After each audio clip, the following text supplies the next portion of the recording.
kan starte.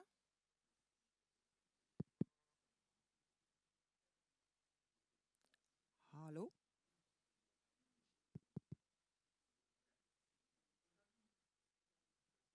Hallo? Flott. Glimrende. Jeg heter Lovise Lintner, og jeg kommer fra tankesmien Dømmekraft. Der jobber jeg sammen med Morten Gullberg, som vi også har med oss i dag. Og som så ofte når vi i Dømmekraft gjør noe gøy, så må jeg få takke Arnfinn og Human-Etisk Forbund for godt samarbeid.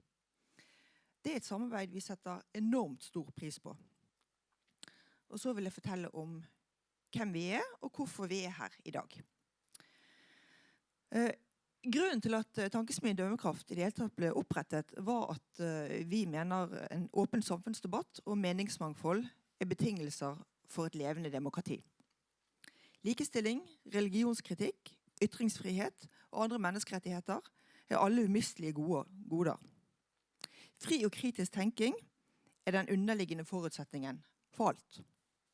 Samtidig ser vi at den faktabaserte tilnærmingen til virkeligheten de senere årene settes under et stadig økende press. Bak står gjerne politiske ledere og religiøse krefter forskjellige steder i verden. Ofte det godt hjulpet av sosiale medier og såkalte alternative nyhetsformidlere. Navnet Dømmekraft valgt fordi det representerer noe som veldig viktig for oss. Evnen til å skille mellom god og dårlig kunnskap. Og at valgen man tar basert på et best mulig velfundert grunnlag.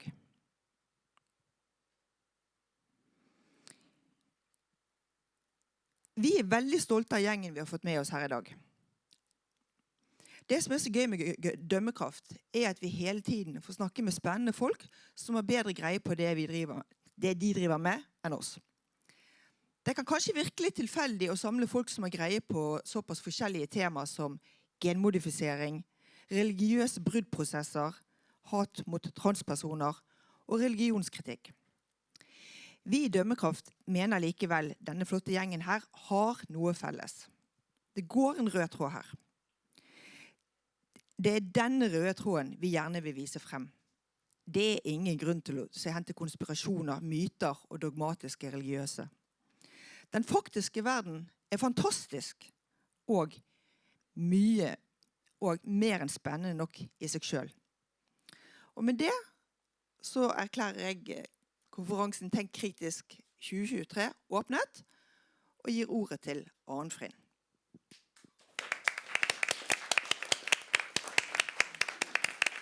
Takk for det. Jeg heter altså Arnfinn Pettersen og jobber i Human-Etisk Forbund, hvor jeg gjør veldig mye rart. Men en av de tingene jeg gjør at jeg samarbeider med Dømmekraft om denne type ting som det Og jeg skal være dagens konferansier, og det har jeg meldt meg frivillig til, fordi jeg elsker å holde sånne ting på tiden. Så jeg kommer til å ha en mildt og ikke spesielt humanistisk fascistoid tilnærming til programmet her i dag. Også fordi vi har et ganske tett program, så det gjelder å komme seg gjennom her. Så derfor skal jeg ikke bruke masse tid på, nå har jeg brukt masse tid på å snakke om at jeg ikke skal bruke masse tid, men jeg skal ikke bruke masse tid på å snakke om hvem de enkelte det kan de få lov å gjøre selv. Men jeg vil gjerne få lov å ønske velkommen Karin Kilden fra Hjelpekilden, en samarbeidspartner som vi alle burde bruke mer tid og mer krefter på å jobbe sammen med, fordi arbeidet med folk som har brutt ut av religiøse grupper viktig, og absolutt ikke noe som prioritert i et land hvor man ellers ganske glad i å prioritere penger til livssynsrelaterte ting. Så da... Tusen takk. Tusen takk. Da skal jeg ha 2 Mac-er her. Det skal både. Sånn, da har jeg fått lyd her, ja. Og så skal jeg både styre det ene og det andre. Jeg skal forsøke å holde tiden. Jeg har vært veldig streng. Det har vært så vanskelig å få dette her ned på 20 minutter. Egentlig helt umulig. Men dere, hei og tusen hjertelig takk for invitasjonen til å snakke her i dag. Takk til Dømmekraft og HEF. Mitt navn Karin Kilden, og jeg styremedlem i den frivillige organisasjonen Hjelpekilden. Da skal vi også prøve oss å klare oss å styre dette her. Da har vi fått dere se her, ja. Som det ble sagt her, Hjelpekilden en frivillig organisasjon som bistår mennesker i kompliserte religiøse bruddprosesser. Mitt engasjement i Hjelpekilden springer ut fra min bakgrunn fra det religiøse miljøet som kalles Smiths venner, men som formelt heter Brunstad Christian Church, forkortet BCC, som jeg vil bruke heretter. Jeg vokste opp der som nummer 8 av 13 søsken på Hedmarken, og forlot menigheten da jeg var 21 år, etter å ha vært vettaskremt fra jeg var et lite barn på grunn av menighetens forkynnelse. Dog var jeg ekstremt lojal og hadde ikke noe lyst til å forlate dem, for de hadde jo sannheten, ikke sant? Jeg skal først bruke de første minuttene til å si litt om Hjelpekilden, deretter så skal jeg fortelle litt fra egne erfaringer med tanke- og virkelighetskontroll i religiøst miljø. Hjelpekilden ble etablert i 2012 i et forsøk på å møte behovet for hjelp og rådgivning til mennesker i religiøse bruddprosesser, og også rådgivning til ulike instanser som møter disse menneskene. Her ser dere noen raske fakta. Leder i Hjelpekilden Hilde Langvann, som mer eller mindre har bygget og drevet organisasjonen for knapper og glansbilder siden 2012. Det vil si hun har hentet inn prosjektmidler fra år til år fra instanser som dere ser her, pluss at HEF donerer 1% av sin statsstøtte til Hjelpekilden, noe vi veldig takknemlige for. Hjelpekilden får mellom 400 og 500 henvendelser i året, de fleste fra mennesker i 20-årene, men hver 6. henvendelse fra fagfolk og etater, som dere kan se eksempler på her. Vi har sågar erfart at spesialisthelsetjenesten avviser mennesker med bruddproblematikk fordi tjenesten ikke har kompetanse, hvorpå de har henvist hjelptrengende til Hjelpekilden, altså en frivillig organisasjon uten statsstøtte og med 1 ansatt. Her illustrert hvilke områder vi jobber på. Vi organiserer likepersonsarbeid, søker støtte til konkrete prosjekter og gjennomfører disse, driver rådgivning og formidler kunnskap til myndigheter. Likepersonsarbeidet vårt innebærer å koble innkomne henvendelser fra mennesker som trenger noen å snakke med, til den de best egnede blant våre frivillige, og de fleste ønsker jo da å snakke med noen som har bakgrunn fra samme miljø som dem selv. Henvendelser kommer fra mennesker i ulike faser av sin bruddprosess med å forlate et religiøst miljø. Det kan komme fram mange år senere at man har kuttet brått og skjøvet alt dette vekk, og så kommer det frem behov for å bearbeide dette på et senere tidspunkt. Vi organiserer også samtalegrupper, både fysisk og digitalt, drevet av frivillige med egen erfaring, men med en viss distanse til eget brudd. Vi har en Snapchat-kanal som driftes av frivillige på daglig basis, og her det mulig å chatte for dem som ønsker det, og vi opplever jo da at det særlig unge mennesker som kontakter Hjelpekilden via Snapchat. Henvendelser kommer også selvfølgelig via e-post og telefon. Ok, så hvorfor trengs vi? Hva det som så vanskelig da med å bryte med religiøse miljøer, hvis du først har funnet ut av det? Som en skrev i et kommentarfelt, det ikke bare å gå da? Problem solved! Jeg funderte en stund på hva jeg skulle velge å sette søkelys på her under overskriften Tenk kritisk, og landet på at jeg vil dele noen av mine egne erfaringer i et forsøk på å illustrere hvordan tankekontroll i konservativt religiøst miljø kan påvirke din evne og mot til å tenke selvstendig og kritisk, og hvorfor det kan bli så vanskelig å forlate miljøet. Denne sliden illustrerer et overordnet narrativ som gjelder på tvers av mange religiøse miljøer. Forenklet sett så ser det slik ut. Livet en kamp mellom onde og gode krefter. Du skal nå et mål som forutsetter at du holder deg på lag med de gode kreftene og unngår innflytelse fra de onde. Dette for å unngå at noe går skikkelig galt, altså en variant av fortapelse. I et slikt narrativ storsamfunnet ofte ansett som en snublesten. Det der en snublesten, fordi det på ulike måter trekker deg vekk fra Gud og menigheten og representerer alt fra distraksjon til onde åndsmakter som antas å styre i verden. Å holde seg til gruppens normer og unnlate å blande seg mer enn nødvendig med resten av verden skaper trygghet. I en litt enkel og mild versjon av religiøs styring så du trygg hvis du lever tilpasset ytre normer, men mange opplever imidlertid en langt mer skadelig forkynnelse enn krav om tilpasning til ytre normer, der en fryktbasert religiøs oppdragelse griper langt inn i ditt indre liv. I miljøer med en forkynnelse som kryper inn i hodet ditt, så finnes det i narrativet en kombinasjon av ytre og indre fiender som på lag mot det gode. Ytre fiender gjerne de nevnte ideene om at storsamfunnet har styrt av onde krefter, kalt ulike ting, slik som tidsånden, antikrist, djevelen, og som man må vokte seg for. Det kan også være slik at diverse aktiviteter eller tilbud i storsamfunnet betraktes som ren distraksjon, men eventuelt også defineres som djevelens knep for å få deg vekk fra den rette vei, den gode ånd, det gode fokus og prioritering. Det heller ikke uvanlig at en og samme aktivitet, hvis den bedrives eller anses som bedre og renere i anførsel hvis den bedrives sammen med dem som deler din tro. Å sparke fotball ikke nødvendigvis bare å sparke fotball, enn sammen med verdslige vantro mennesker som representerer de dårlige kreftene. Man blir kanskje advart mot å omgås mennesker utenfor miljøet mer enn nødvendig, da disse, uten at de nødvendigvis gjør noe galt, men i kraft av å ikke tilhøre den rette tro, den rette innstilling og ånd og så videre, kan trekke deg i feil retning. En slags åndssmitte der altså. Mange konservative miljøer lærer opp barn og unge i å frykte sin egen onde natur, som vises i urene tanker, tilbøyeligheter og lyster som trekker deg i feil retning mot en variant av fortapelse. Og BCC, som jeg vokste opp i, har en brutal versjon av inngripen inn i ditt indre liv og personlige rom. Her en koselig slide med noen utvalgte bibelvers som ble veldig mye brukt i min barndom, og som fortsatt helt sentralt i BCC sin forkynnelse. Her skal jeg gjøre et kanskje fåfengt forsøk, dog et forsøk på å gi et ørlite glimt inn i min barndoms virkelighet. For her forkynnes at det onde i deg, i form av dine egne tanker, følelser, lyster og tilbøyeligheter som hører til en ond menneskenatur, som vil trekke deg bort fra Gud og menigheten som verdens lys. I BCC så dreier kjerneforkynnelsen seg om å bekjempe denne synden i deg selv, slik at du blir mer og mer det de kaller helliggjort. Dette forkynnes med en utpreget kampretorikk, der livet dreier seg om å være årvåken gjennom dagene, slik at du kan avsløre og erkjenne disse impulsene som kommer fra ditt eget jeg, ditt selv, slik at du blir i stand til å dømme deg selv og rense det onde ut, slik at du til slutt blir stående ren og helliggjort og fri for alt de definerer som synd, og da ikke bare syndige tanker, nei, men at du har erkjent og dømt selve tanken, lysten, tilbøyeligheten for å bli fri fra dette. Fri fra ditt eget selvliv. Det selve din egen vilje som skal oppgis og dø, for eksempel i en trang til selvhevdelse og opposisjon. Fri fra egen vilje, slik at du blir klar til å gjøre Guds vilje. Og dette kan du kun lykkes med hvis du er ydmyk og lytter til det som tales i menigheten av de ledende brødrene, altså gutta på toppen, som har en antatt høyere åndelig innsikt enn lille deg, og derfor har satt av Gud til å vokte menigheten. Og du samtidig lytter til Guds ånd som taler stille i ditt hjerte. Og hvis du gjør dette, du lytter, tar det alvorlig, og ber til Gud om veiledning, så skal du gradvis få større og større lys over ditt eget selv. Altså en selverkjennelse omkring hva i deg selv du skal fornekte, dømme, oppgi, som symbol skal henges på korset for å dø. Og da vil gradvis, ifølge teorien, en guddommelig natur vokse frem i det enkelte mennesket, med gode åndens frukter som kjærlighet, glede, fred og så videre. De som har stått såkalt trofaste i denne kampen, og har vært villige til å la seg lede av ånden, som altså taler stille i hjertet ditt, men som blir borte hvis du ikke lytter.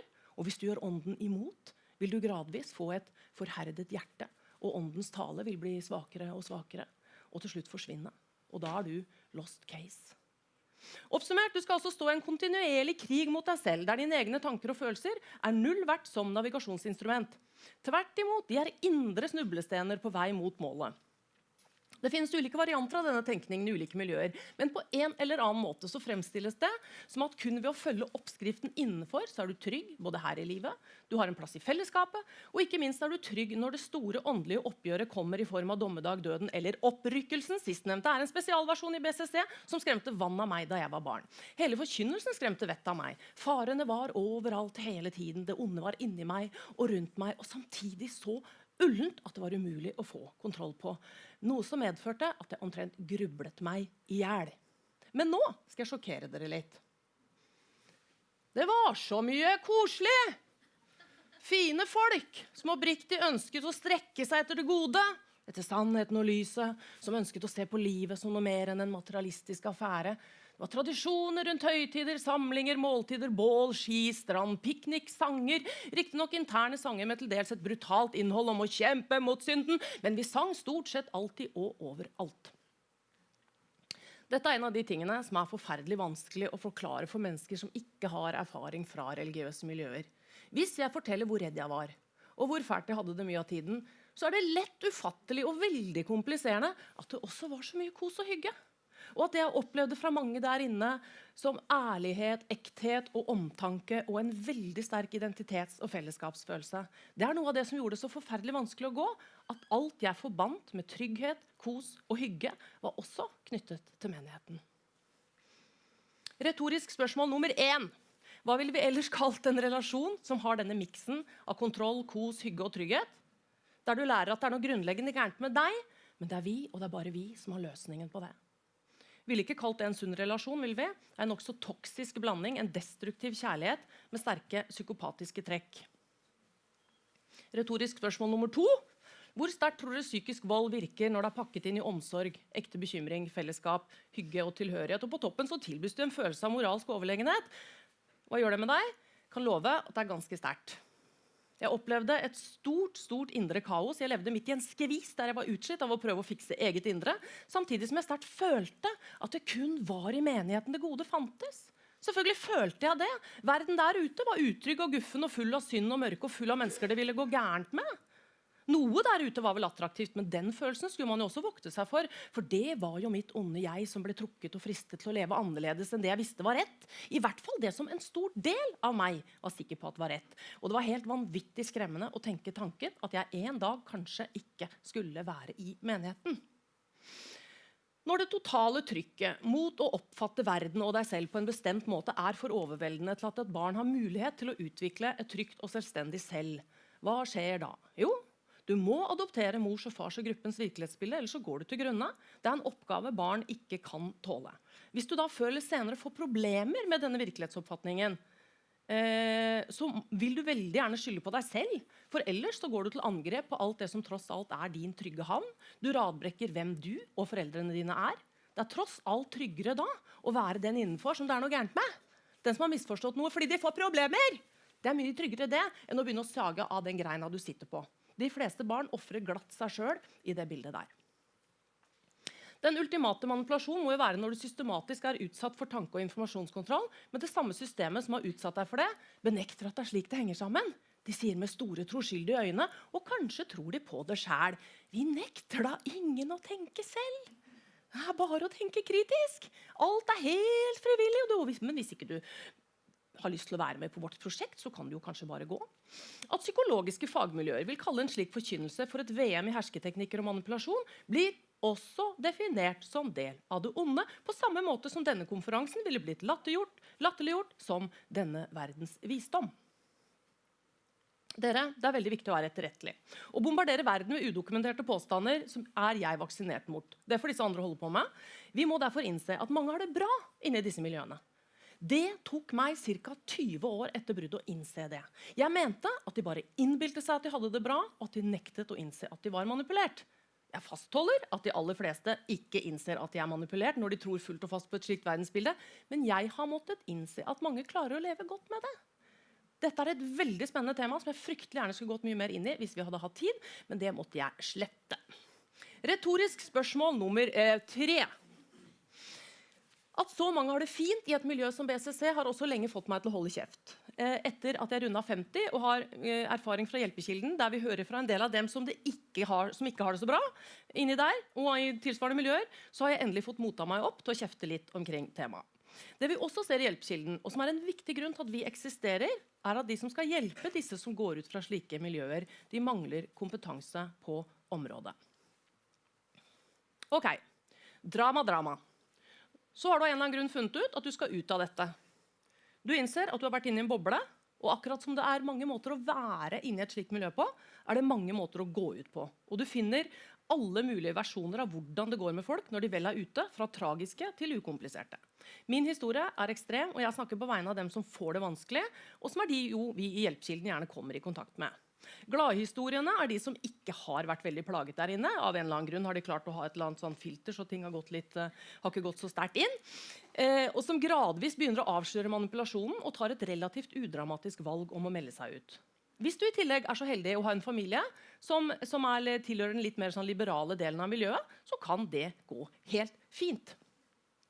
De mindre lyse historiene har gjerne elementer av sterk konflikt. Du innser kanskje med en del av deg at du manipulert, eller du pendler, hvilket en vanlig reaksjon. Du veksler mellom å tro på det gamle paradigmet og tro på at du manipulert. Som en annen eks-BCC fortalte meg at hadde vært hennes tilværelse i lengre tid før hun forlot menigheten. Enten så har jeg blitt lurt, eller så har jeg lyttet til Satan i lengre tid. Det måtte jo liksom være en av de to versjonene, og ingen av dem spesielt hyggelige. Heldigvis så landet hun på at hun hadde vært lurt. Hun en super dame og nå leder for Hjelpekilden Vest. De som har vært inne, og de som har det vanskelig, og som også får det problemer i forbindelse med et brudd, sliter gjerne med veldig mye frykt og skyldfølelse. De innpodede ideene om deg selv og verden, som alle utenfor synes virker helt koko, de forsvinner ikke, selv om du har kommet fram til at her det noe som stinker, her kan ikke jeg være lenger.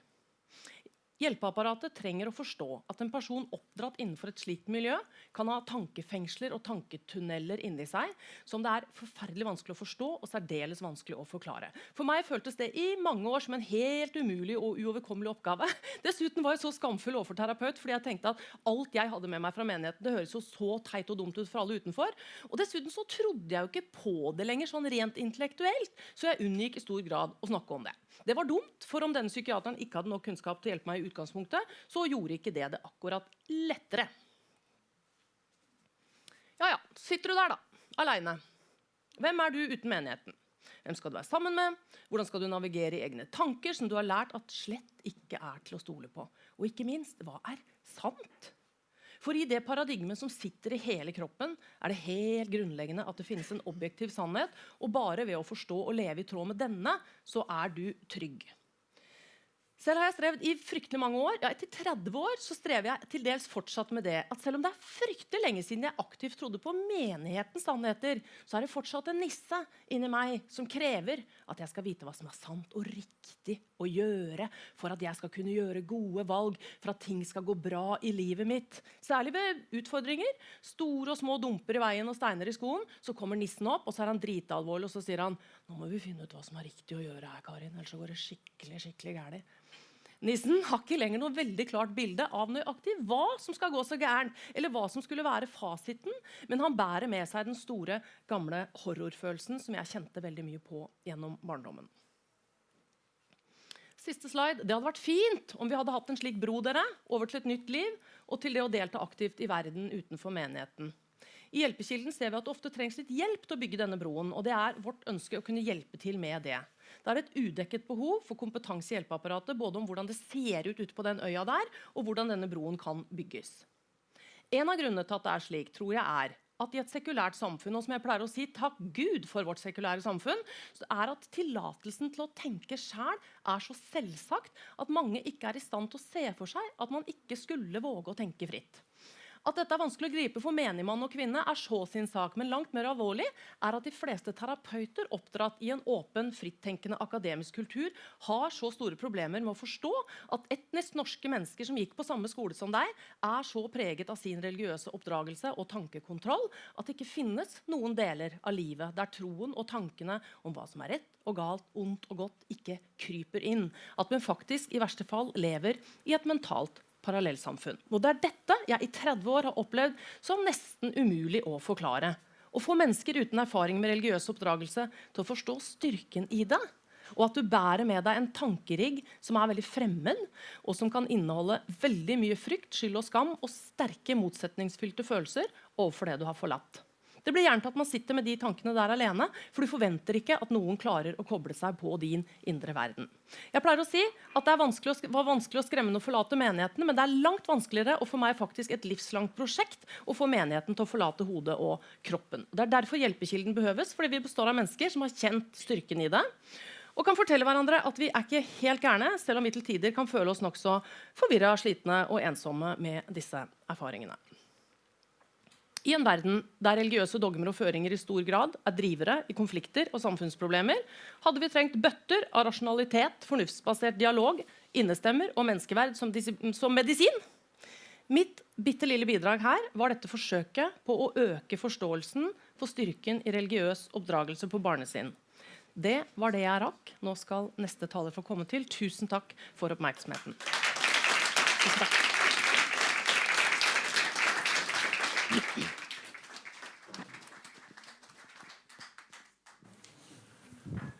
Da vi kommet til neste taler, men før jeg slipper til ham, så skal jeg bare si noe kort om arrangementet sånn nå fremover. Først her skal da Øystein Hegdal snakke. Så blir det en kort pause. Deretter så kommer Sara Kai på og skal være dagens hovedtaler.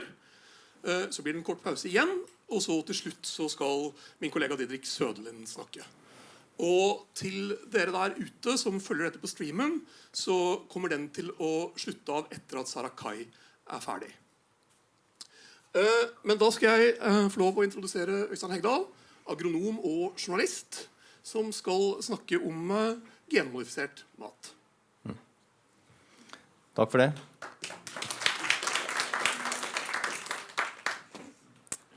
Ja, takk for at du var invitert hit.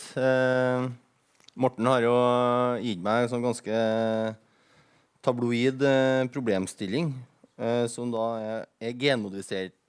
Er genmodifisering potensielt farlig tukling med naturen, eller er det en løsning på klima- og sultkatastrofen i verden? Det må vi tenke kritisk om det han har sagt her. For det er ikke enten eller, det er ikke en av de toene. Men genmodifisering er sånn helt grunnleggende, så er genmodifisering egentlig bare en planteforedlingsteknikk. Det er en GMO. En GMO er jo en genmodifisert organisme, og en genmodifisert plante er en plante som vi har tilført egenskaper ved hjelp av genteknologi. Det er liksom det er. Og vi mennesker har vi har tukla med naturen i noe sånt som 15 000 år omtrent. For at plantene som de eksisterer i naturen, de er ikke sånn som vi menneskene vil ha dem. Vi vil ha planter som er søte eller har masse karbohydrater, masse protein, og vi vil ha planter som er resistente mot sykdommer. Vi vil ha planter som er kort. Vi vil ha planter som etter hvert vil ha planter som tåler en del gjødsel og sånne ting. Og i stedet for å sette lange strå, så blir de kort og har mye høye avlinger. Så plantene som de er i naturen, de er ikke sånn som vi vil ha dem. Så vi mennesker har drevet og tukla med naturen i 10 000-vis av år. Og vi har endret på genmaterialet til alle matplantene våre. Maisen, når vi oppdaget ikke hva som var maisen sin nærmeste ville slektning før framveksten av moderne genteknologi, gensekvensering. For at den maisen som finnes i naturen er så forskjellig fra den maisen som urbefolkningen i Amerika avla fram over noen tusen år. Det er helt umulig å kjenne igjen den. Vi har andre planteforedlingsteknikker som går ut på at vi har utsatt planter for radioaktiv stråling. Så vi i sånn fromt håp om at du får en spontan mutasjon som kan være fordelaktig. Så har vi bestrålt planter. Vi har badet dem i kjemikalier nok en gang for å forhåpentligvis få en sånn tilfeldig mutasjon som er bra. I tillegg så introduserer vi masse dårlige mutasjoner. Mutasjoner som vi ikke vil ha. Det du praktisk gjør, er at du hakker jo opp genmaterialet og håper at dette skal tilfeldigvis bli greit. Men utover på 90-tallet og 80- og 90-tallet så kom det jo da til noen genteknologimetoder for å gjøre dette med genteknologi, så du kan sette inn et gen da. Du kan ta et gen fra en annen plante, sette inn i for eksempel mais, så at den fikk et sett med ønsket egenskaper. Og dette ble det ekstremt mye diskusjon rundt. I grunnen veldig lite rundt det med planteavlsteknikken. Det har aldri vært noe mye diskusjon rundt planteavlsteknikker før. Det var aldri vært noe og det ble ikke så mye diskutert her. I stedet så var det et sånn monster av en diskusjon som omhandler alt fra patentrettigheter, multinasjonale selskaper, plantevernmidler. En helt sånn saus av ting som var helt sånn nesten umulig å komme seg gjennom. Og alt dette jo for så vidt interessante diskusjoner, men alt, og interessante prinsipielle diskusjoner selvfølgelig om patentrettigheter. Skal et selskap ha patent til en plante? Plantepatentrettigheter ble innført i USA på 20-tallet, fordi at det tar 10-15 år å utvikle en ny plante, og da det greit at den som har gjort den jobben kan være sikker på å få igjen pengene sine, så at ikke bare du kjøper den planten og dyrker frøene igjen neste år. Det litt sånn med musikk. Musikk har du opphavsrettigheter til. Bøker har du opphavsrettigheter til.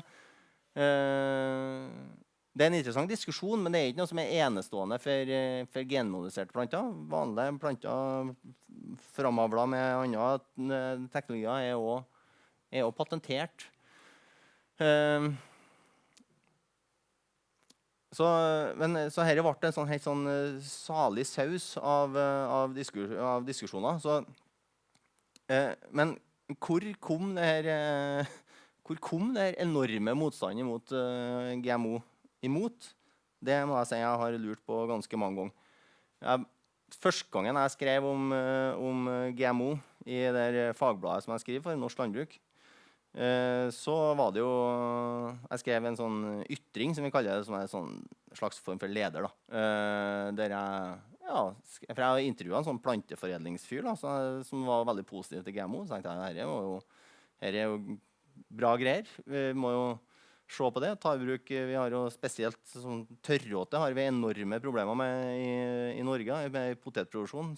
Potetene sprøytes en gang i 8-10-12 ganger i sesongen. Tørråte, plantevernmidler mot tørråte er nå det vi selger mest. Og i USA så har det liksom nå vært laget en tørråteresistent, genmodifisert tørråteresistent potet. Hvorfor kan vi ikke gjøre det her i Norge? Og folk ble sint og ringt og skulle se opp abonnementet sitt, og jeg måtte få sparken, og det her var helt krise. Og det var sånn cirka 2013. Og her har jeg søkt opp liksom, treff på GMO i ATEX, altså hvor mange, som det sånn nyhetsarkivtjeneste, så hvor mange ganger det treffer i diverse aviser. Så debatten toppet seg jo egentlig rundt 2015, 2013 og sånne ting. Men for å forstå det som egentlig skjedde her, så må vi tilbake til noe som skjedde på 90-tallet, har jeg egentlig konkludert med. Det som skjedde for hele Europa, så det en sånn ekstrem motstand mot genmodifiserte planter. Og det som skjedde da, liksom, det flere ting som dro sammen og laget en slags sånn perfekt storm imot plantene. Starten på 90-tallet så var det jo en sånn svær sånn blodoverføringsskandale i Frankrike. Det var folk som var HIV-positiv, som har fått som ga blod, og det blodet ble overført videre til andre folk som fikk da HIV og AIDS. Og i Storbritannia så var det jo den store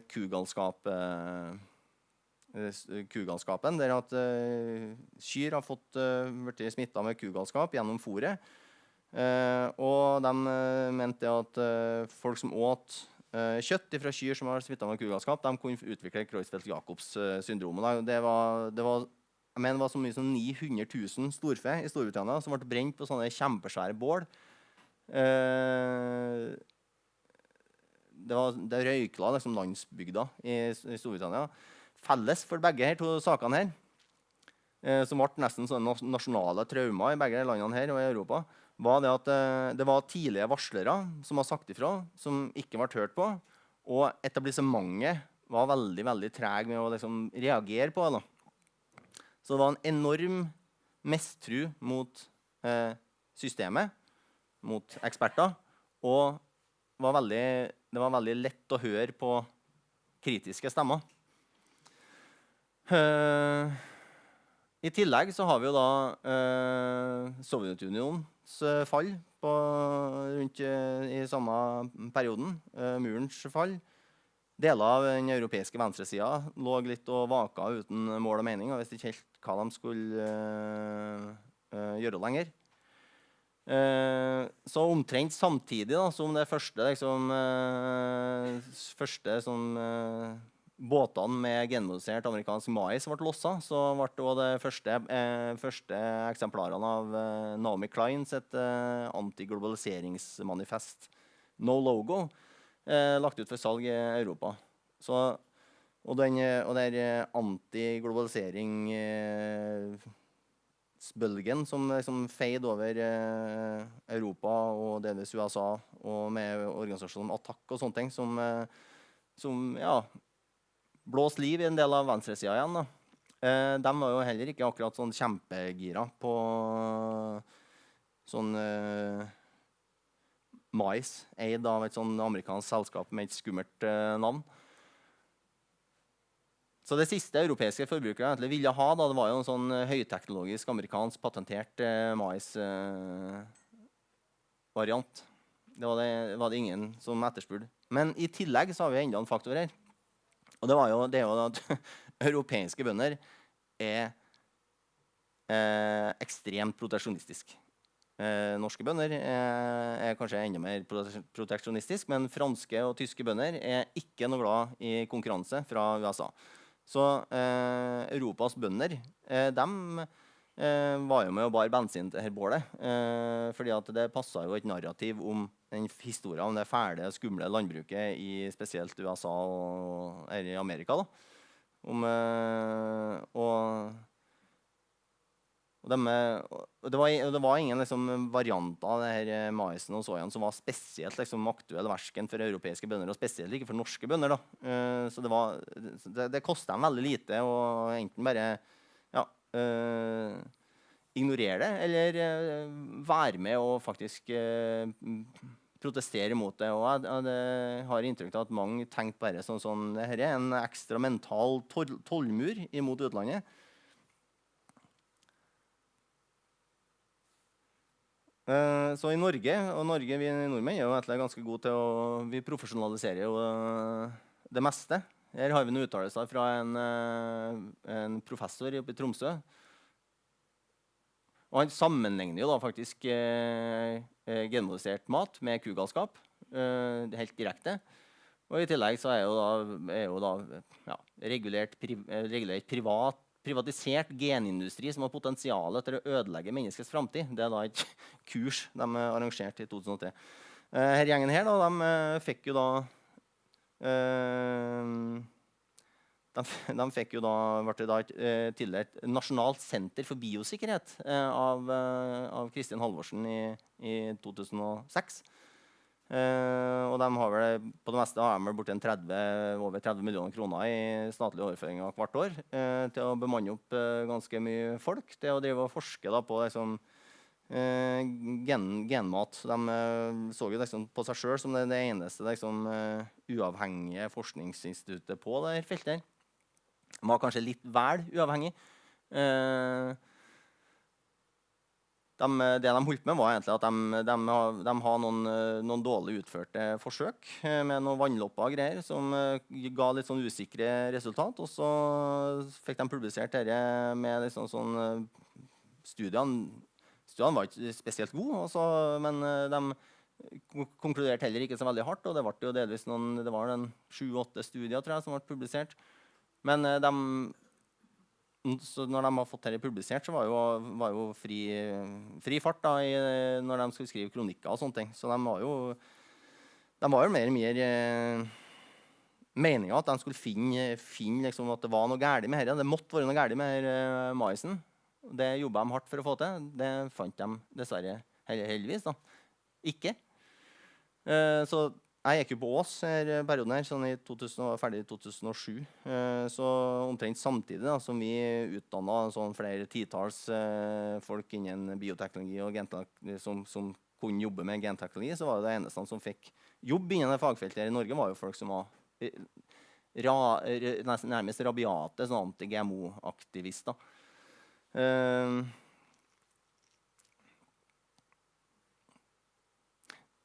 Ja, en annen ting også, som jeg kan ta på forrige sliden, som jeg glemte av. det var jo oppi her potente suppa her at Andrew Wakefield også publiserte sin liksom, studie på at autisme angivelig skulle være skyldig i MMR-vaksiner. Og jeg tror heller ikke at den tanken der har sånn, slått så rot, har ikke vært da, fordi at jeg blir ferdig, ja. 5 minutter. Det har heller ikke slått så rot om ikke det har vært fordi det som har skjedd liksom, med kugalskap og med enorme skepsisen mot autoriteter og fagmiljø.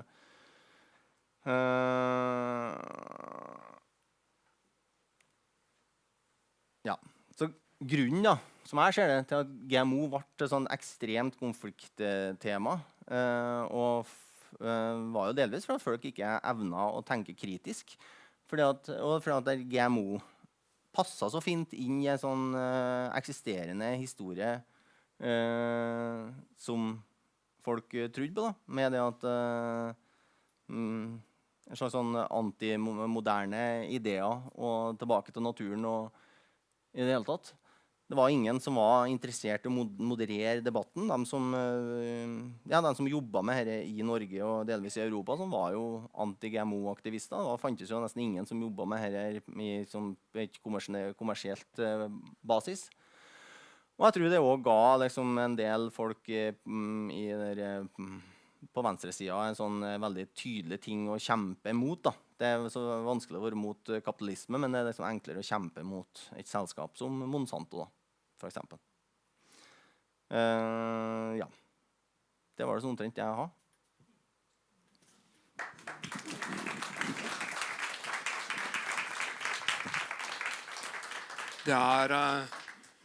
Jeg har sett at få ting en tidsfascist elsker mer enn folk som er før tiden, men det passer også godt siden vi er litt forsinket her. Så da tar vi en 10 minutters pause fra nå og starter opp igjen klokka 3 sharp.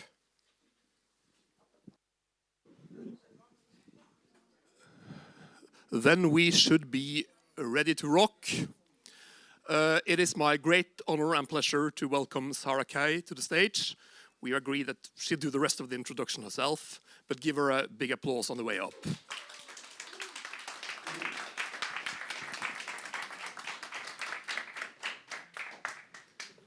Thank you so much for having me. This is actually my second time in Oslo. The first time was in 2019, just before Christmas. So the roads were quite slippery, and I only slipped twice, which was a big change. But I've been in Sweden for about 2 years now. And what I've loved about the Scandinavian culture is that you guys are very future-looking. Like, you predicted COVID before it happened because, you know, you were already social distancing. You create lines when there are no lines needed. With that, my name is Zara. Might try out a gig in stand-up comedy at some point. But I'm from, it's really complex. I'm from Tanzania. I was born in Tanzania. But I lived a lot of my adult life in Australia. So I'm an Australian citizen now. And then I've just been traveling around the world because why not? And I'm now based in Sweden. So I hope that what I'm about to say is quite relevant. I tried making it a bit more relevant to what I have faced or observed while being in Sweden.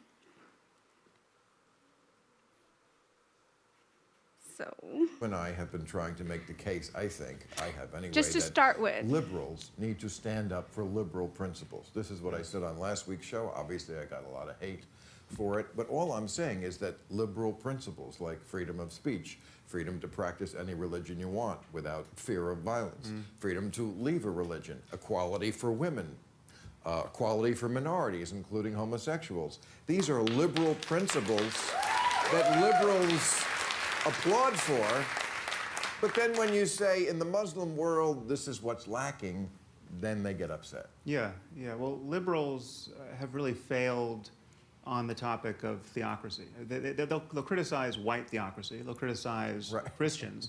They'll still get agitated over the abortion clinic bombing that happened in 1984.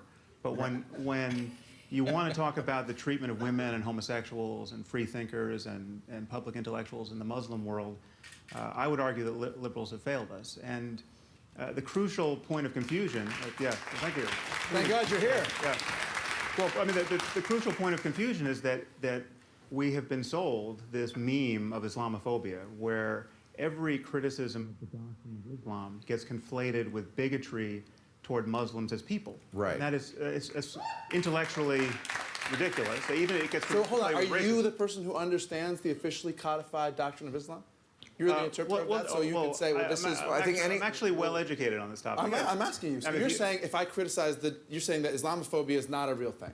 That if you're critical of something, Well, it's not a real thing when we do it. right. Well, no, It really isn't. I'm not denying that certain people are bigoted against Muslims as people. Right. And that's a That's problem. big of you. But But why are you so hostile about this Because it's concept? gross. It's racist. It's not. But it's so not. That was it. I was just waiting for Ben Affleck's response to saying it's racist when you talk about an ideal. I wanted to start with the UN-adopted definition of Islamophobia. Islamophobia is a fear or prejudice and hatred against Muslims that leads to provocation, hostility, and intolerance by means of threatening, harassment, abuse, incitement, and intimidation of Muslims and non-Muslims, both online and offline, highlighting the next part, motivated by institutional, ideological, political, and religious hostility that transcends into structural cultural racism. It targets the symbols and makers of being a Muslim. In essence, it's talking about anti-Muslim bigotry, but however, the term is often conflated, where Islamophobia is used to shield criticism of Islam. And while the intention is to counter anti-Muslim bigotry, the ambiguous nature and the vague implications of the term have made it contentious. Many people feel hesitant about normalizing it in political and social discourse. Efforts to legitimize Islamophobia as a term for defining anti-Muslim bigotry have faced challenges and have been exploited by extremists to suppress dissent within and outside the Muslim community. Not just ex-Muslims or non-Muslims, but even secular Muslims and progressive Muslims or dissenters face restrictions because of the term of Islamophobia, and because it is equated with hate towards Muslim when you reject the ideology. And this conflation valid criticism. Sorry, I don't remember my notes, but but basically the conflation overshadows the actual prejudice that Muslims feel because we allow the usage of the term so loosely.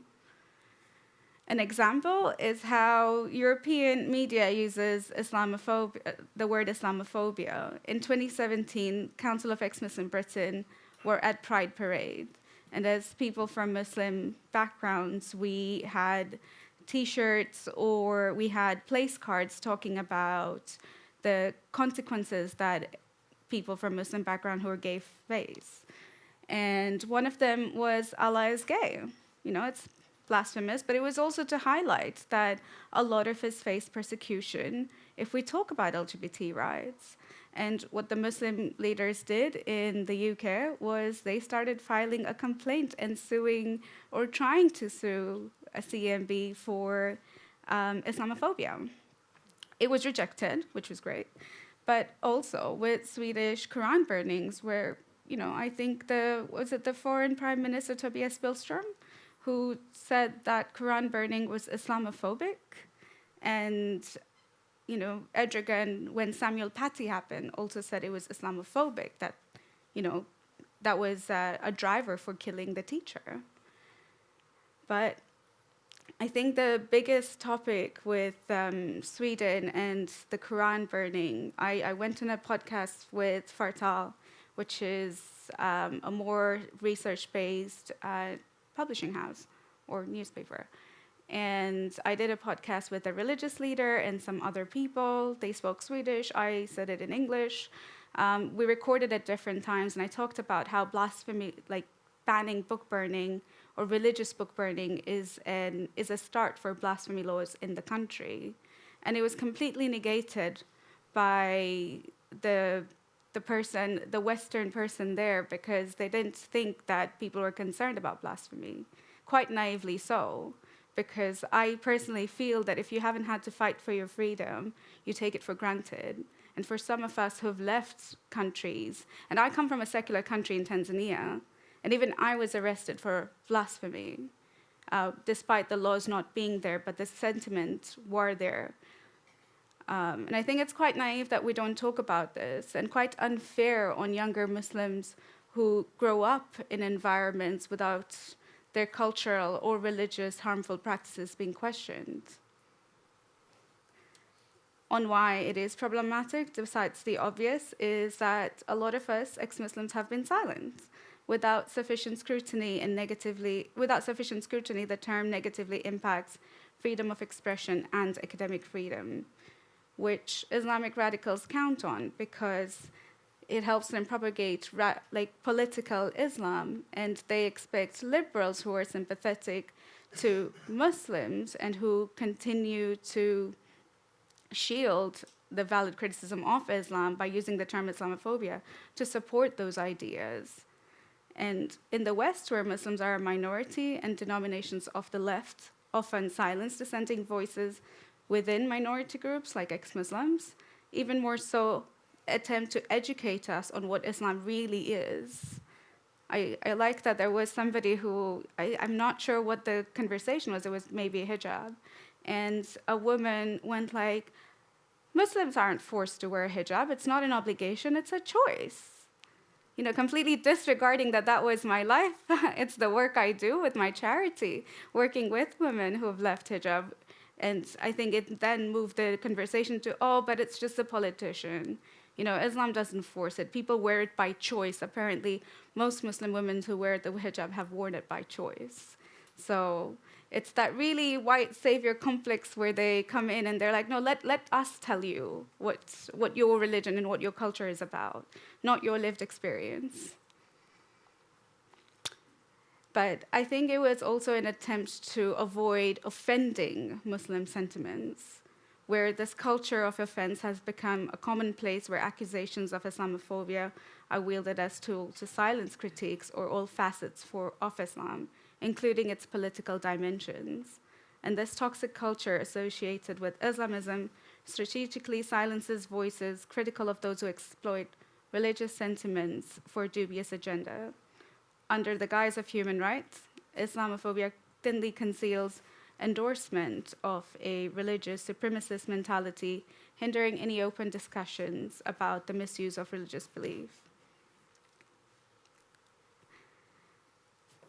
In my own personal journey, despite having a loving family, I had to fight for my own independence, Islamic patriarchy, and societal expectations. Being a woman, I should not leave the house to go study abroad, but I did. And I was raised with the idea that I was fortunate to be born in the right religion.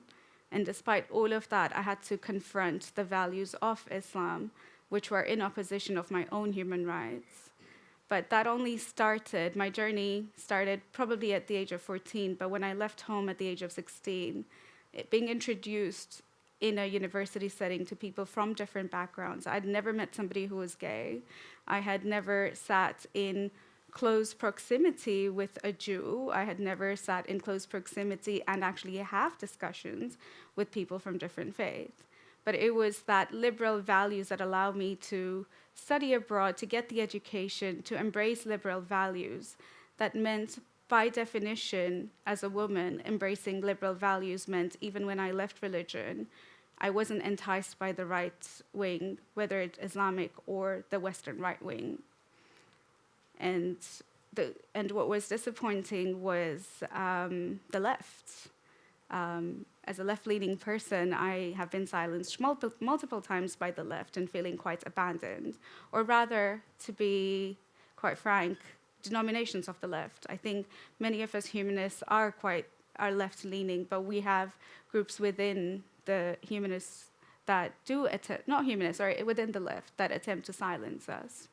Especially in universities and in the US, where free thought is the essence of creating debate and nuance. A lot of ex-Muslims or a lot of progressive Muslims are silenced by none other than Western people with using Islamophobia as a reason. And that's quite disturbing to see how university teachers included censor students. As ex-Muslims, many of us who have been ostracized by our families, we know what it's like being on the other side when you've been closeted for a long time, or you are closeted, or when you are a Muslim, to feel hostility when our ideas were attacked and kind of equate that as though this is our rights being taken away. But I think it's quite important to have that distinction of ideas are not people, and to continue to foster dialogue despite it being offensive, because offense is not a human right. But when I was growing up, or when I was discovering my own, I guess, leaving out of religion, Islamophobia was never a widely used term. I didn't know what it meant until I was actually an ex-Muslim. I never had encountered it. So it has definitely been popularized right now. But when I was growing up, I didn't have any of those tools to know that you could even leave the faith, let alone be punished by death for leaving the faith. And that's where I think we need to increase efforts as humanists as well, and talk about the incompatibility of Islam with universal human rights. Because many of us ex-Muslims find ourselves being quite isolated. You'll see the far-right groups trying to take advantage of a vulnerable group that has just left religion and try to further or try to promote us. Or the far-right in India as well, the Hindutva group, try to promote us because we talk about Islam, not knowing that many of us are atheists, so we're not going to support another dogma. And as enticing as it might be for people to give us that support, we've had to create our own little island of not feeling supported by left-wing groups or leftist groups, and feeling quite distrustful with right-wing groups.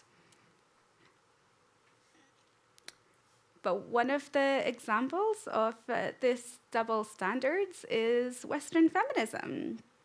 They often ignore the issues faced by women of color, shying away from speaking or forming opinions about struggles in different communities. They seem to employ a different standard of feminism when it comes to women of color, rationalizing their approach under the guise of cultural respect. They always, they'll shy away from it, and they're like, oh, but it's their culture. We can't talk about it. We are white women. We should not talk about it. And that's quite sad for me as a feminist. Even when one of the former Swedish prime minister who went to Iran wore a hijab, that was quite insulting to a lot of Iranian women, just to appropriate their oppression and not speak against it or not have a battle against it. Where many Western feminists condemn white male supremacy, they often ignore the oppression that we get from our own communities. The brown, the people of color that have their cultural or religious teachings who are oppressive to the women in their own communities. Somehow everything has to do with white male supremacists, and they shield the people of color under the guise of, again, offense.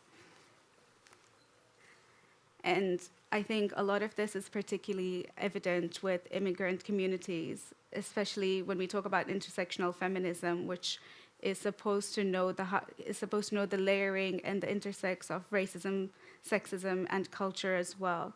They tend to ignore what our communities or our culture comes with, and even more so, they will shield Muslim immigrants from criticism even when they're engaging in harmful practices such as forced marriages or female genital mutilation, not knowing that they're only perpetrating or normalizing the oppression faced by Muslim women.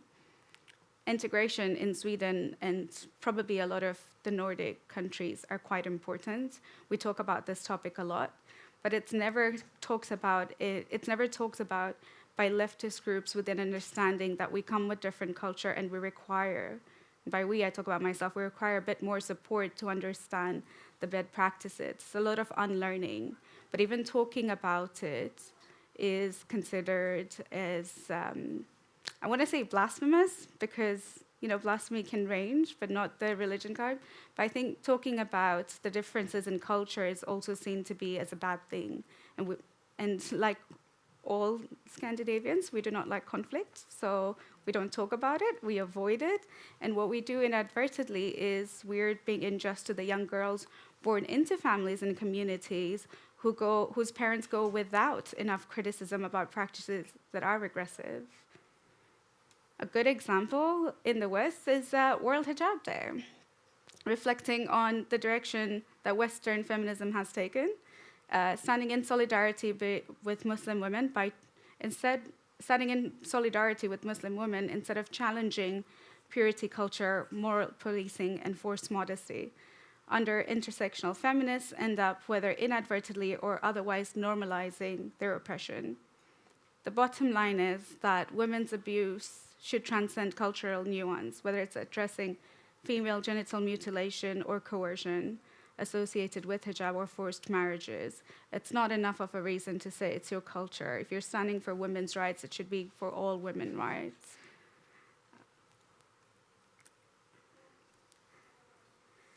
Which brings me to this bingo that a lot of ex-Muslims face. So I'm going to give you a minute to go through it, and I'll repeat some of it.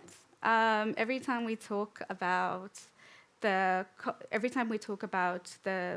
oppression or we talk about Islam, we're faced with a lot of these reasons, not just by Muslims, but also by Western leftist groups. And some of them are obviously very similar to a lot of Christian or ex-Christian people would also face in terms of context and interpretation, or not speaking the right language, or you've never been a real Muslim, but also just a blanket, you're an Islamophobe. And I think that's quite disheartening, because then it's just us on our own talking about the rights that people like us need to have in a society that talks about being an equal society. But despite our lived experiences and intimate understanding of the doctrine driving our stances, we're denied a platform to voice them. This censorship of confronting ideas stems from the left's fixation on distinguishing themselves from the right, and not knowing that they tend to be two sides of the same coin when they do engage in regressive behaviors. It's imperative that we confront and rectify the prevailing double standards in the realm of criticism, particularly when it comes to religion and secularism. The principles of humanism should be applied consistently across all religions, irrespective of whether they're followed by minorities or majorities.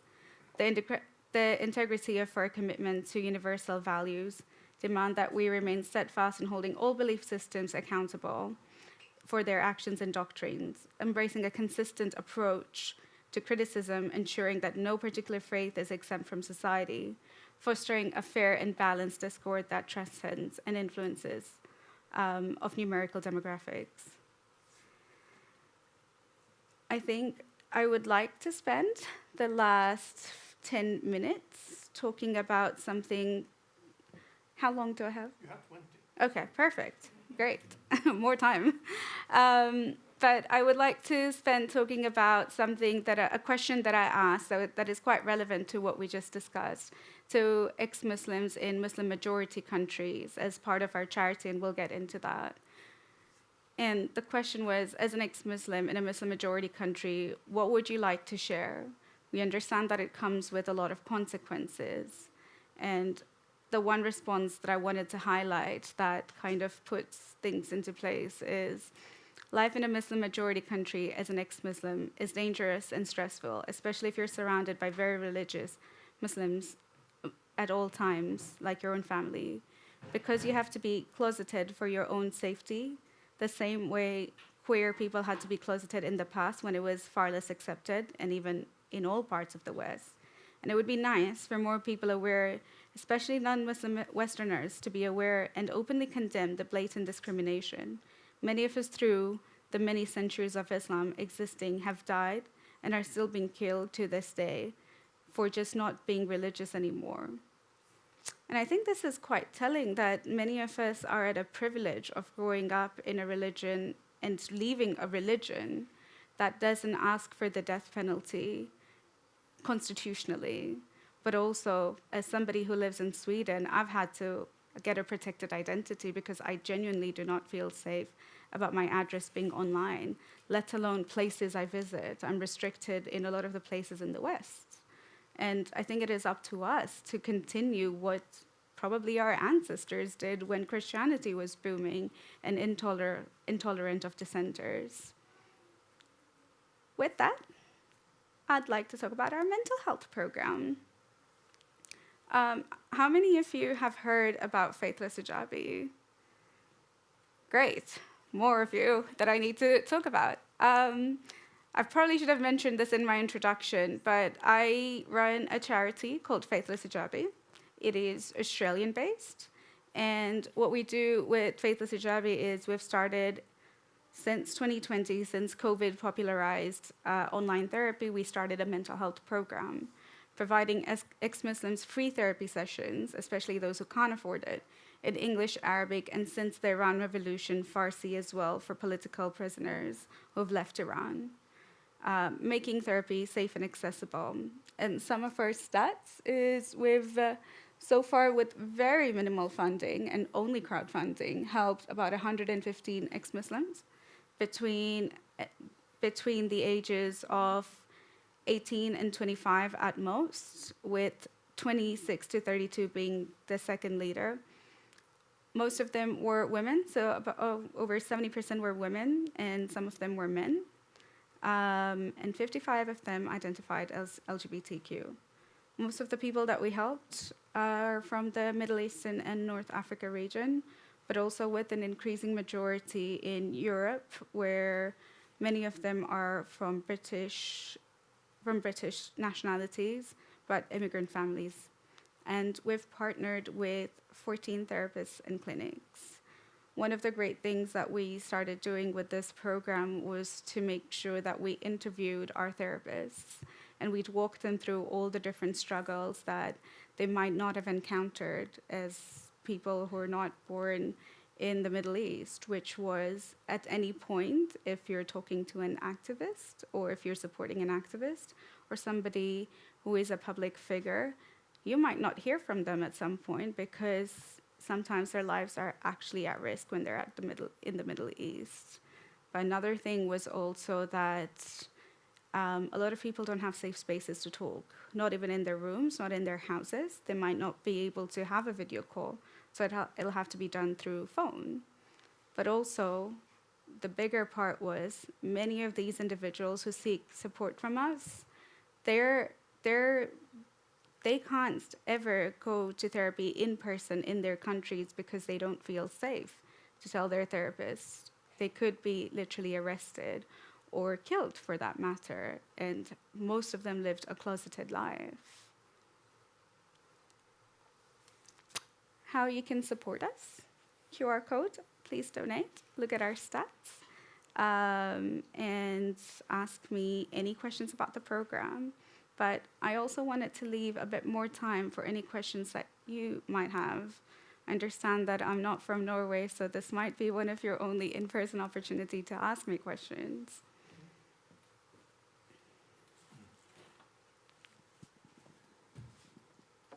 If anyone have questions, raise their hands and I'll come to you with a microphone. Be brief and please keep questions. Anyone? Inger has a question. Yeah. Do you have a police protection 24/7, or do you have some? No. So you're not that, but they are taking care of you. No. Oh no. So you're safe in Sweden. No, for me. No. You have changed the address, but nothing more than that, or. When I started posting in Swedish media, I got threats from Christians, Swedish Christian men. I got online threats from them. That's really. Yeah, that's really.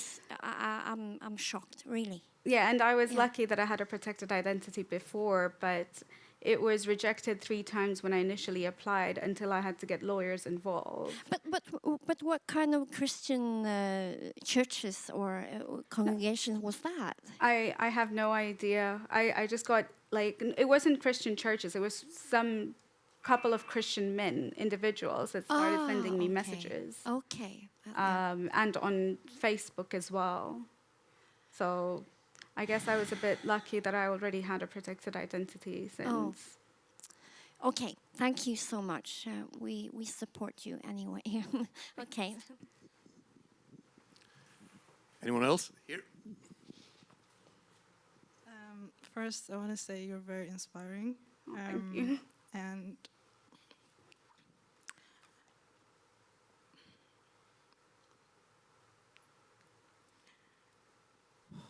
one second. All good.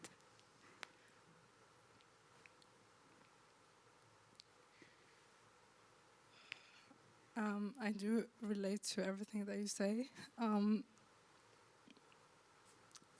just want to ask how has your mental health been through all of this? I think I was quite okay until I got arrested.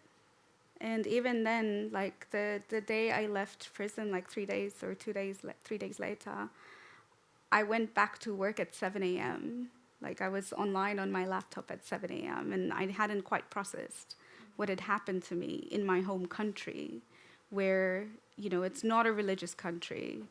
And I almost got raped in prison, and, you know, I was lucky that, you know, I screamed before anything could happen.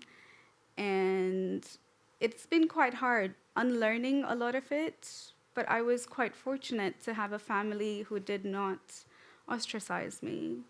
And I had to work a lot on building up, you know, that relationship where we could both exist in our own spaces without infringing on each other's beliefs or lack of belief. But it's always up and down. There are a lot of things that I don't quite recognize, like burning out from work.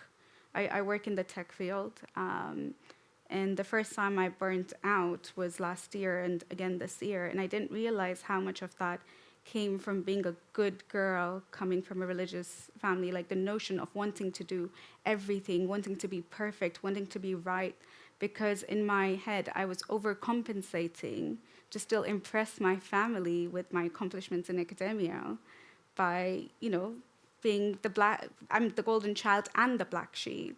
I didn't realize how hard that was on me personally, but also in my relationships. It became quite difficult because I didn't quite understand what a good relationship was like and what a stable relationship was like, because I came from, like, you know, my family is great, but I came from that idea that women need to do this. And I so heavily opposed it that I never wanted to be in a relationship. But things are different now, and I realize that you're quite sad, because I think me being here, but also me talking about it, brings up a lot of feelings. And it's really hard to be around people who don't quite understand it. I had a talk 2 weeks ago with somebody who left ex-Jehovah's Witness. And, you know, she had been through quite a lot, ostracism as well, but it was very different in terms of how scared I felt. Even if I live in Sweden, you know, my family's amazing, and I keep saying that because I realize it's such a privilege to have a family that talks to you, just that basic requirement, to have a family that talks to you. That's how low our standards have been for as being ex-Muslims.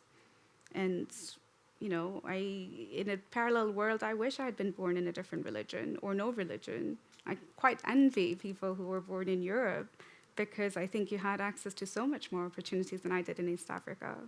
But I'm quite proud at the courage that we've had to even hear me speak, but also be in this situation where we can acknowledge the trauma that many of us have been through and continue to go through. Thank you very much.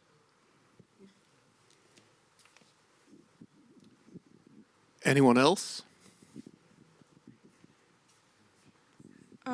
Can I ask why you were arrested? Were you already speaking publicly at that time, or was it something else? So on paper, there was never a line, like on paper, like on legal documents, there were no charges. So when they let me go, it was like it never happened. Like, the idea was to just threaten me. Unlucky for them, I was an Australian citizen, so they arrested a foreigner. But the way I think, and I am 99% sure, it was done by my community.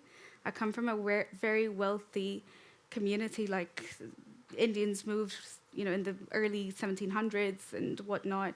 So they're quite wealthy in Tanzania, which means that they control quite a bit of the government. And that meant that while I was in Tanzania quiet, I wasn't public. I was public, but I wasn't protesting in Tanzania. I was working from home with my day job, just going out, hanging out with my family. I was followed for 2 weeks. I didn't know that. And it wasn't me that was arrested first, it was my brother. So because they didn't know what my legal name was, they couldn't find out when I entered, what my citizenship was, so they arrested my brother and then showed him a photo of me. They're like, we want her. And when I got there, they started putting up dubious charges about me talking about the president, and I said I wasn't in Tanzania when I talked about it, and also I'm not Tanzanian, and they had no idea. And they stole my Australian passport, and the Australian government also failed to provide support because they believed Tanzania when they said that I'd broken the law. And, because I wasn't born in Australia, I think there was a bit of discrimination there. But Australia isn't the best of countries when supporting their citizens in foreign lands. So I never legally had any charges, but that also means nobody was legally persecuted for what they did to me.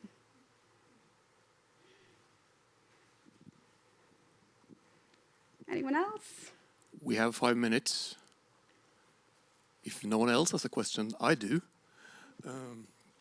You said that being a woman was among the things that meant you didn't fall into the trap of being sort of enticed by the far right. Could you talk a little bit more about sort of the processes that do lead some ex-Muslims into the hands of the far right, and how we can contribute to that not happening? I think apart from the obvious, which was we don't talk nearly about Islam, I mean, how many of you are ex-Muslims or come from a Muslim background? So it's only me and you, the three of us, so quite few in Europe. And that means that we often find ourselves isolated from a community after we've left a big community that we got with religion, meaning, purpose, a lot of different things. So when we do leave religion, it's really hard to unlearn these ideas. Like we said, there's a lot of trauma we're carrying on, but even as women, we hold misogynistic ideas against other women. It's mostly women who take their daughters to get circumcised, or FGM actually, not mutilated. It's not the men. It's mostly mothers who do it. And that means that because we don't have enough criticism, we don't have enough of a debate and nuance going on. So the far right sounds exciting because at the moment, right now, not the far right, but the right-wing groups are the ones bringing nuance, and the left are trying to shut us. The left don't want to talk about us, so it's very easy to feel abandoned and wanting to go where you're accepted for the wrong reasons. And the one thing we can do about it is to be able to organize these events and to talk about it, to talk about and understand without feeling like you need to save that person or without feeling like you need to overcorrect what has been done by the left, giving us spaces and providing a lot of us opportunities like the mental health program. I think there are only one other organization doing this, but I don't think a lot of therapists even realize how different it is working with people from ex-religious backgrounds, specifically from an Islamic background, where you continue to hold Stockholm Syndrome. And I don't know if I have it on. Yeah, so these were some of the things that I presented in the Stockholm conference, which was guilt, identity, fear, but also a lot of these feelings that we go through. And on grief, we talked about the community loss. Yeah, the community loss, which is really hard to build up after. But even as ex-Muslims, the only thing that is synonymous with us being ex-Muslims is that we've left Islam. Ideologically, we have very different ideas. Not all ex-Muslims are humanists. And I do believe that it's their journey to figure out what they stand for. But as a woman, I can never side with the right because they're the same group, whether it's religious or Western far right, that deny other women the right that I fought for. So it feels harder for me to ever empathize with the ideas that they stand for.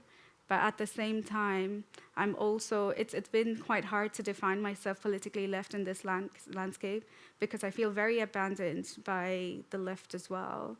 So I think I identify as a liberal. I still say left-leaning, but I think one of the things we can do is just create spaces for discussion.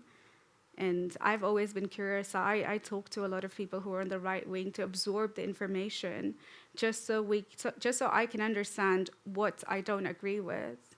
And sometimes in this landscape, it's really easy to polarize people into black and white. And I feel like to me, that's like a religious mindset where you're either sinning, you're either going to hell or heaven. But I think discussing and understanding what their motivations were to feel included in the group might help us not convince, but create spaces for them to feel wanted in groups that do fight for liberal values. I hope I answered that in a very long way. And we have 2 minutes left, but we might finish early, of course. Absolutely. Do anyone have a final question? A final question. What sparked your critical thinking at 14? Was it the internet or like another person? I'm 31, so the internet was still a foreign concept. I mean, I had an email address since I was 5. But I think for me, it was those innocent ideas of if there exists a God, why can't I see it? And I think I remember this conversation very well. I was in the kitchen. I told my mom I didn't want to wear a hijab anymore. I wanted to go some days without wearing a hijab. I wore it when I was 8. Supposedly, I chose it. My mom never forced me, but it was me choosing it. And I had this conversation with my mom, and I'm like, I don't want to wear this. And she's like, your dad would never allow this. Not her. Your dad would never allow this. And I'm like, but then when do I not get to wear it? And she's like, well, it depends on your husband if he allows it. And at that moment, I remember feeling just outside my body that I had no autonomy. It was dictated by a male guardian. And those words didn't come to my head, but it was just like I was a property of either my dad or my husband.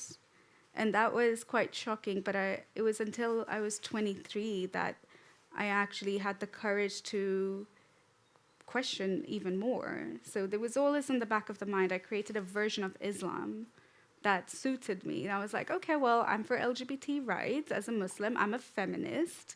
And, Islam is the most feminist religion, which was such a lie. But it was having that progressive values and being around other people and being questioned by other people as well that led me to abandon, regressive religious beliefs as well.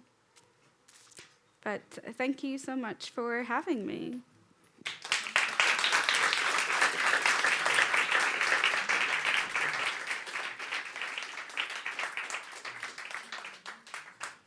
Thank you so much for coming.